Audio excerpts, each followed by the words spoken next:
Would you first tell the ladies and gentlemen of the jury what excited delirium is?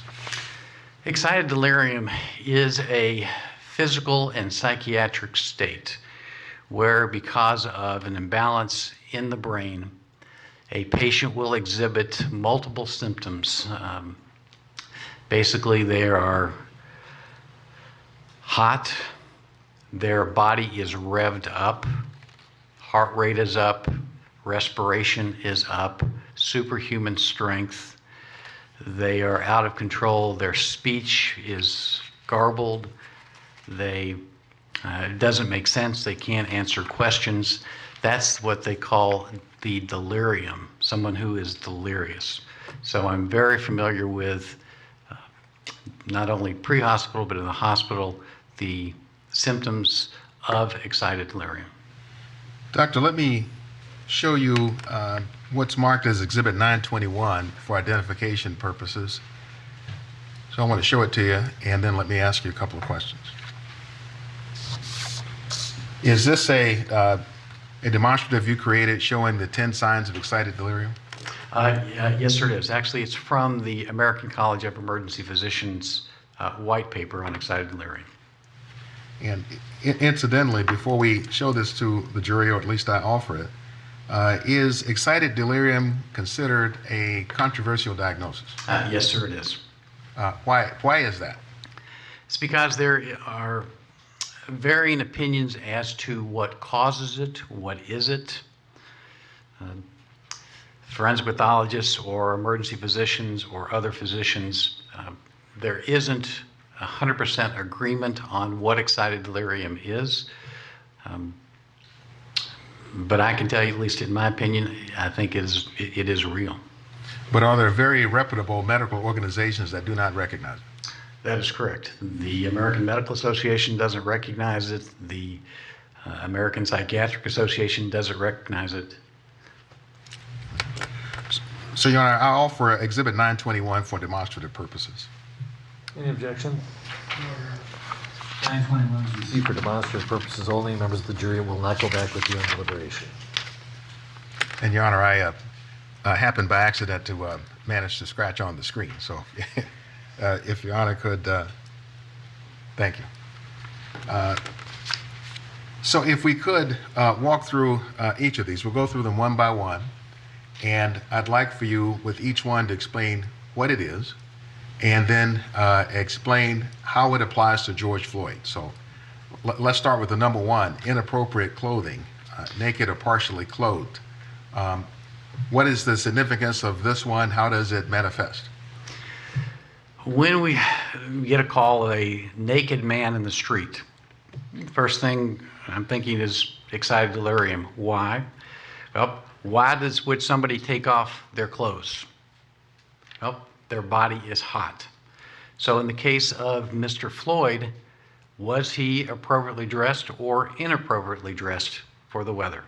And in the case of Mr. Floyd, I think the temperature was in the 70s and he is appropriately dressed. Therefore, this does not apply to Mr. Floyd.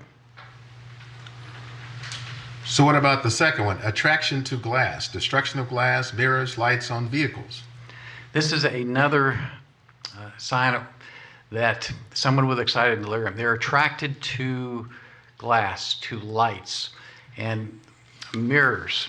Sometimes they will kick, punch, try to break the glass, break the mirrors, because for some reason their brain says that is a threat to them. When you watch the video of Mr. Floyd in the store, glass all around him. Was he attracted to any glass on the counter, in the windows? No. So in Mr. Floyd's case, doesn't apply either. So you eliminated the second one. Yes, sir, I did. What about the failure to respond to police presence? What does that mean? That means when an officer gives you a command to do something, you don't even hear it. You're going on. When we watch the video of the officer asking Mr. Floyd to go to the sidewalk, sit down, does he comply? Absolutely, he complies. Does not apply to Mr. Floyd. Because you saw him being responsive to the police. He was responsive, answering appropriate questions, giving appropriate answers. Number 4, constant or near constant physical activity. What does that mean? That means these individuals are sped up. Their body is going 90 miles an hour. And in this case, what do we see Mr. Floyd do? He sits down. He's able to sit down. He's not going 90 miles an hour. His activity level isn't constant. So you can cross that one off the You list. saw no evidence of it. I'm sorry, sir. I said you saw no evidence of it. I saw absolutely no evidence of that, sir. Number 5, not tiring despite heavy exertion. This again, these people can run a marathon. If you have police officers chasing them, they're outrunning the police. These people go and go and go. Why? Because they're sped up. In this case, did we see Mr. Floyd tire? Absolutely, we saw him tire. We saw him tired to the point where he stopped breathing. So, does it apply in this case? No, it does not. Number 6, unexpected or unusual strength. These people are described as having superhuman strength. They're throwing police officers off right and left. Somebody my size is throwing people off right and left. What do we see in this case? Is Mr. Floyd able to throw those police officers off that have him on the ground? No, he's not. So in this case, it does not apply. Number 7, unaffected by pain. When we listen to the tapes, do we hear Mr. Floyd complain of pain? Absolutely we do. Pain in his neck, pain in his face, pain in his back. He's complaining of pain. So does this apply to Mr. Floyd? Absolutely not. If Mr. Floyd did not complain of pain, we could add it into the list. But in this case, he's complaining of pain from the time he gets on the ground. Does not apply. Number 8, very rapid breathing. These individuals will have a breathing rate 30 to 40 times a minute. Very rapid breathing. When I watched the videotape and counted Mr. Floyd's respirations at different points, it was at one point it was 0, but the other times it's 15 to 20, 22, 23, in that range. By breathing criteria, he does not meet the excited delirium criteria. What about number 9, excessive heat or hot to touch? A couple ways to assess this. Did you see evidence of excessive sweating? What did the the ER docs describe when Mr. Floyd presented to the ER? He was cool to touch. When these patients come into the ER, their temperatures, you touch them, they are hot. They could be 104, 105, 106, even 107 degrees temperature. Mr. Floyd was cool to touch. Does not apply. And then excessive sweating, number 10. Again, because when your body gets hot, when your temperature goes up, what does your body want to do? It wants to sweat to cool you down. So when I watch the video, do I see evidence of sweating on Mr. Floyd? No, it's not there. So again, does not apply. So Dr. Smock, if we have to have a minimum of 6 of these items, 6 of 10 for excited delirium, how many did you see? Zip. So I want to talk with you about another potential cause for death that you may have considered and I think eliminated, which is drug overdose. Yes, sir. Are you familiar with the toxicology results in this case? Yes, sir, I am. Just to remind us, what were the levels of fentanyl and methamphetamine in Mr. Floyd's blood? And you can check your report or notes if you need Yes, I've got the autopsy report here. The fentanyl level was 11. The metabolite of fentanyl, called norfentanyl, was 5.6, and the methamphetamine level was 19. Those are all what's called nanograms per milliliter. That's just the measurement that the lab uses. Well, focusing on fentanyl, you have lots of experience treating patients suffering from opioid overdoses. Yes, sir, I do. Can you explain what fentanyl intoxication looks like and how that might differ from fentanyl overdose. Yes. The fentanyl, let's kind of work backward. With fentanyl overdose, because it's a narcotic, in excessive amounts, it can kill you because it will cause your respiratory rate to go to nothing. That's how you die with a narcotic overdose. You cease to breathe. With fentanyl toxicity, you're looking at somebody who is high, who is awake, but they're high. So there's a big difference. So how do you differentiate fentanyl intoxication versus fentanyl overdose? What is that patient doing right in front of your eyes? Look at them. Are they awake, alert, talking, breathing normally, or are they getting sleepy? The respiration's getting less, or are they not breathing at all? That's how you differentiate, just by looking, even without a lab report. Look at what that patient is doing.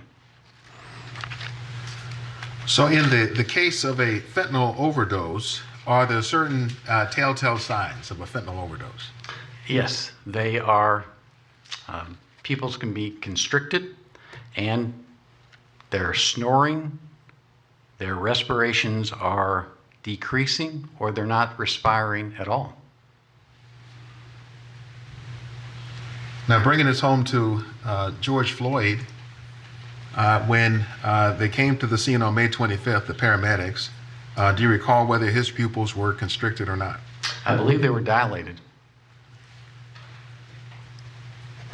Do you know what the concept of air hunger is? Yes, sir, I do. Would you tell us what that is? Air hunger, the best application is you are wanting to breathe. For some reason, one example would be if you are drowning. You're going to do everything you can to get to the surface of the water because you want to breathe. Another application that I frequently deal with is someone who has been strangled. When their airway has been cut off and they can't breathe, their body is telling them to breathe, but they can't because of the pressure on their airway. That is hunger. That is the human desire to live, to breathe. So when George Floyd is saying, please, I can't breathe, I can't breathe, is that an example of air hunger? That is an absolute example of air hunger. Would you tell the ladies and gentlemen of the jury whether fentanyl overdose causes air hunger? No, it does not. The only time it could is if you've overdosed, but it's not air hunger because you are going to sleep. You're not hungry at all, you're sleeping. So there is a difference between air hunger, that drive to bring in that air, versus an overdose. So with an overdose, if it's not air hunger that a fentanyl overdose causes, does fentanyl simply diminish the drive to breathe at all? At therapeutic levels, no. At an overdose level, yes, it can decrease the drive to breathe if you have too much. But you're not starving for air. You're not starving for air. Doctor, in the case of a fentanyl overdose, you talked about a person going to sleep or snoring even. Before death ensues from a fentanyl overdose, is a coma state reached? Yes, someone who is asleep, you could say they look like they're in a coma state. They're not moving. So that's what you would see with an overdose. You've watched the various videos with George Floyd's encounter with the police on May 25th. Multiple times. Can you tell the jury, from having looked at those videos, can you tell by looking at that alone whether George Floyd was suffering from a fentanyl overdose? He is not. I mean, when you watch those videos and we go through them, what is his respiration do? He's breathing. He's talking. He's not snoring. He is saying, please, please get off of me. I want to breathe. I can't breathe. That is not a fentanyl overdose. That is somebody begging to breathe.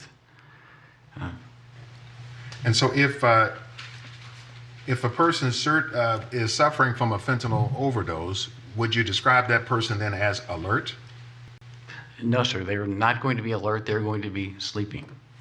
Would you describe them as oriented? No, their brain is going to be in sleep mode or not breathing mode. And was George Floyd oriented? Oh, he was. He gave appropriate responses: name, date of birth. He knew where he was and what was happening. He knew exactly where he was, what he was doing, and responding appropriately to the questions that were asked of him.